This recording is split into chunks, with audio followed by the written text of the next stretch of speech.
All right, in this problem it says, if a boy rolls a dice twice, what is the probability that the dice will land on 6 both times?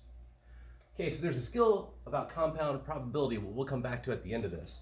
But one strategy you could use is to make an organized list. You could list all the possible outcomes for rolling the die 2 times. Okay, so since we want this list to be organized, I'm going to start with a 1. You could roll a 1 and then a 1. You could roll a 1 and then a 2, a 1 and then a 3, and so on. 1, 4, 1, 5, 1, 6. So again, staying organized, I did all the possibilities for if you rolled a 1 on the first roll. But the first roll could have been a 2. It could have been a 2 and then followed by a 1, or a 2, 2, 2, 3, 2, 4, 2, 5, 2, 6. All right, let's go ahead and continue to make this list of all the different things that could happen when you roll the 2 different dice. So again, you could get a 3 on the first one, followed by a 1, or a 3, 2, 3, 3, 3, 4, 3, 5, 3, 6. All right, so as you can see now, I've got all the different possibilities that could happen. So it could be a 1 followed by a 1 through 6, or a 2 followed by a 1 through 6, 3 followed by a 1 through 6, 4, same thing, 5 followed by 1 through 6, and 6 followed by 1 through 6.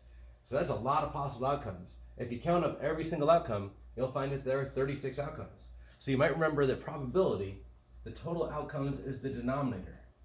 The numerator is going to be how many of those outcomes are the thing that you're searching for. So we're searching for that the boy rolled a 6 both times.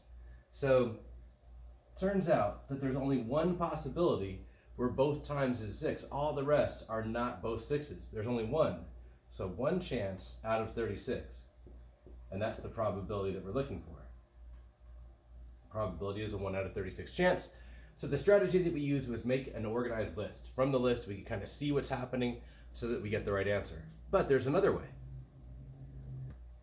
All right, so if you didn't know how to solve this problem, that thing of making an organized list was very, very helpful. But it turns out there's a shortcut that we could apply if you know it. And this is the skill of compound probability. So compound probability, because it's the probability of more than one thing happening. It's the probability of rolling not just a 6, but rolling another 6. So it's 2 things that have to occur. So the probability of a 6 followed by another 6. Now, the rule is this.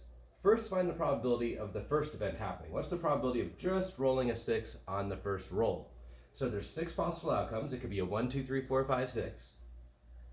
Only one of them is what you want. You want the 6. So you've got a 1 out of 6 chance of having just that occur.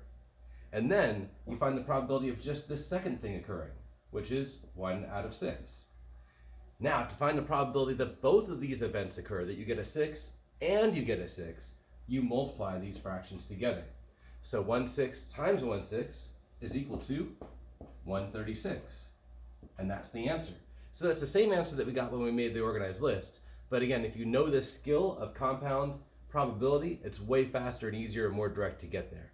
If you don't know the skill, making an organized list will take you a little bit longer, but it will still get you to the same place. There you go.